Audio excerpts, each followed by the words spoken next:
Welcome everyone to the second of our two panels today on Trek Talks, and we are focusing on the creative voices that have made Star Trek. My name is Alison Pitt. I'm the host of Daily Star Trek News, and I'm joined today by more of the most influential people who have honed the style of Star Trek that you know and love. So I'm going to go around and introduce them.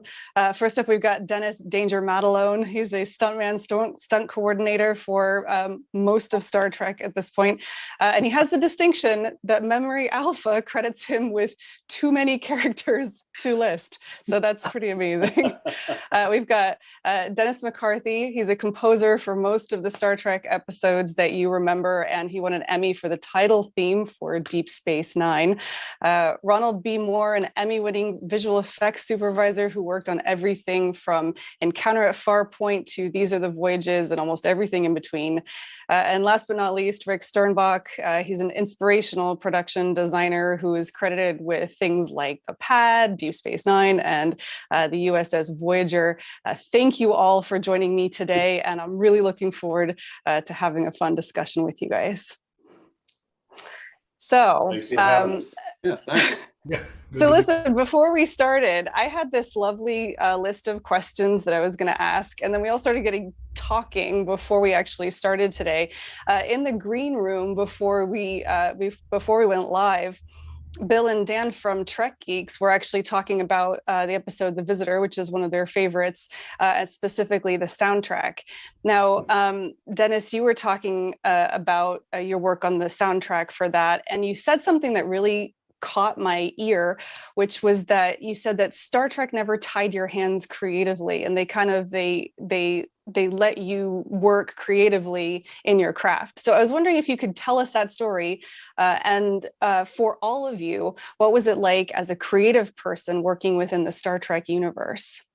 It was very amazing. It's one of the few shows that did not insert music into the picture before the composer saw it. And then they expect you to rip it off, follow it, try not to get sued, whatever. Star Trek was one of the very few that said, no music put in. We'll all talk about it. Let's get emotional here. Let's make the big hit before the Klingons blow up. And so that was it. I'd make my notes and go home, and there was nothing tying my hands at all. And so we would come to the scoring stage. I'd have my 40, 50, 60 musicians, kept growing as the seasons kept going. And what I would do is I'd count to 4 and duck, guys would play. And, then we go into the booth and listen back and discuss it and say, well, can we make this more emotional? Maybe here you're stepping on the dialogue. And so I'd run out and say, okay, French horns, don't go, or whatever, just to make sure that everybody was happy with the score.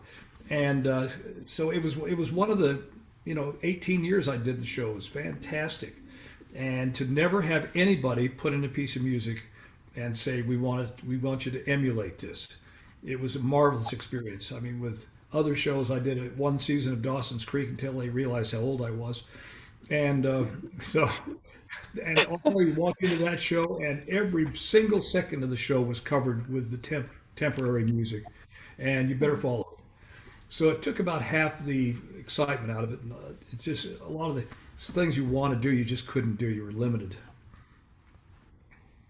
Now, in the last panel, we actually talked about how that every department that was creating Star Trek had absolute trust in all the rest of the departments. Was that your experience as well? Oh, absolutely. The music editors, Jerry Sackman, Steve Rowe, fantastic people.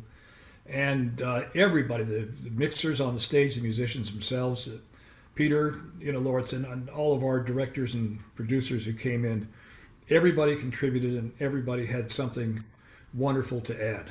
There was never any negativity. I mean, it was an astonishing 18 years. I wish it was still going Wonderful. on. Yeah, me too. Yeah. I miss it.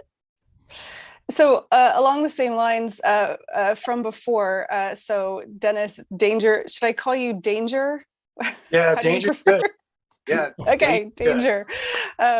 So we were talking in another panel about the creation of the batleth, and I wanted to ask you, as a stunt person, as somebody who kind of was one of the first to actually use the batleth as it was sort of intended. What was it like taking? So along that same themes of the trusting different teams, you're taking someone else's creation and then you have to use it, build on it, and create your own connection with it too. Can you tell me more about that? Yeah, that's a funny story, because we were in a production meeting when Dan Curry showed, the prototype of this batleth. And if you look at it, it's awkward, and it's got can openers on each end. Right. And I didn't want to say nothing. I just kept quiet, and I'm thinking to myself, this weapon is just not going to work. It's just weird looking. And so that's what I was thinking. I'm not going to say nothing. I'm just going to. So the meeting's over, and Dan handed me the weapon, and I took it home, and I started spinning it and turning and striking and blocking and hooks and a few other cool moves that Dan showed me. And then the next day I saw Dan, I was like, man, this is the greatest weapon. This is fantastic. So I went from like, really to really, this is great. And so I always tell a story that this weapon didn't look like you could do much with it. And we did so many cool moves with it. It was just a non-ending, battle with the batleth. So I always thank Dan for coming up with a challenge, but it just was super cool. Did you know at the time that was going to be such an important symbol of, the Klingon culture, and it's one of the most instantly recognizable symbols of Star Trek? Did you know that at the time? No, I didn't know. It was just the beginning of the batleth, and it just kept showing up and showing up. And before I know it, we're on, TNG doing battles. We're Deep Space Nine, humongous battles with batleths, and it was just, it's just one of a kind weapon that comes along, and it just ended up being, I don't know, Dan just hit it on the money. It was golden. And that's actually sort of a broader thing that I'm always interested to talk to creative people like all of yourselves. When you start working with something like Star Trek, I think most of you, by the time you started, knew that Star Trek was a thing. Were you aware that it would become such a big thing? And were you aware that your role in it would be so formative and end up being so important to how the franchise would evolve? Ronald, I'll put that question to you. Were you aware at the time when you started getting involved with Star Trek what it would become? I had come out, I was a Star Trek fan of the original series. I remember watching it when it was first released. So I was a fan. And when the opportunity came up for me to come on the show so early, I was thrilled. But in all honesty, I just remember going in and watching the first set of dailies I saw. And I saw Geordi in the glasses and then Picard. And frankly, I figured right then, I better start working on my resume. Being an old fan, and that just goes to show you how little I know. Because as it started to get to roll, what a thrill! I mean, what an amazing experience, just the people there. But it was different, and none of us like change, and so to see these things without, it was just an interesting time to get started on it, but what it grew into is unbelievable. Well, I was in high school when the original Trek was on the air, and I grew up watching science fiction movies and TV shows and things, and I looked at this and I said, "This is different. This is something really interesting." Yeah. Well, fast forward to 1974, I got to meet Gene Roddenberry at a screening of The Cage at Yale University. Okay, I was already working in the New York publishing market as an illustrator, but I saw a little thing in the paper, Gene Roddenberry is coming to New Haven. And I got to meet him. And fast forward again, 1978, 4 more years, I ended up on Star Trek: The Motion Picture. So that's where I started to get into the visual style of Trek, and love the dog. You know, I split my creative time between real spacecraft and astronomical things and science fiction, and Trek became a huge part of you know, my stylistic language, and you know, working with the folks on the motion picture, and you know, starting again on Next Generation. It was like, these guys are old school. They understand this stuff. They're trusting us to help with the props and the spacecraft designs.